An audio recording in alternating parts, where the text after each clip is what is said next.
In this video, I am going to show you how you can convert video to MP3 completely freely, and it's very simple and easy. You can convert both for Mac and Windows. The steps are similar. So let's see how we can do this thing. To convert video to MP3, I am going to use VLC player, which is open source and free. You can install it on your Mac or Windows or Linux environment. Anything is fine. Once you install that, now it's time to open the VLC player. I'm going to open VLC player on my Mac by clicking this spotlight search and then by typing VLC, and it will bring this type of icon. That means this is the application which already installed. I'm going to click it, and then very shortly it will be opened like this way. If you are using Windows, then you will open the same way. Now what you need to do, we need to convert this thing video to audio, right? So to do this thing, at first we need to click file, and then it will bring this menu. From here we have to choose convert or stream. I'm going to click here, and very shortly it will be like that. It has three sections. One is the file location, like drop media here, this section, and there is choose a profile, and finally destination. So let's do one by one. So there are a couple of videos are there.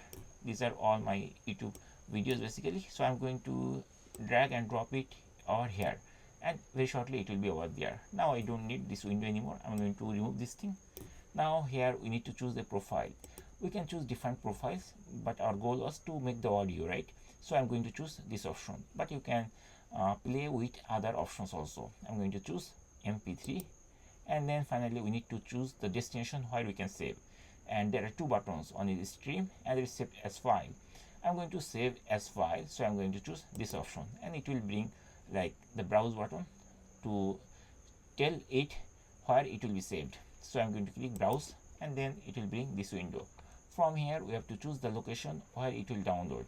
I'm going to choose downloads location, and here I'm going to type the name of the file like FewSteps.mp3, for example. This is the file, and then finally we have to press the save button, and very shortly it will be saved. Once I click save button, I'm going to click save, and very shortly you will see a progress bar something like that. It will be saved something like that. Now let's open the download location and see whether it is able to save it or not. And here I see this is already saved, and the name and extension is the same, FewSteps.mp3. and if I try to play it, it will be played, which is like 1 minute 12-second video. And if I try to play it, this video basically, this is also 1 minute 12 seconds. So basically this is the video and this is the audio for that video, right? The same minute and seconds, 1 minute 12 seconds. And that's it. In this way we can easily convert video to MP3 freely on our Windows or Mac environment very easily using VLC player.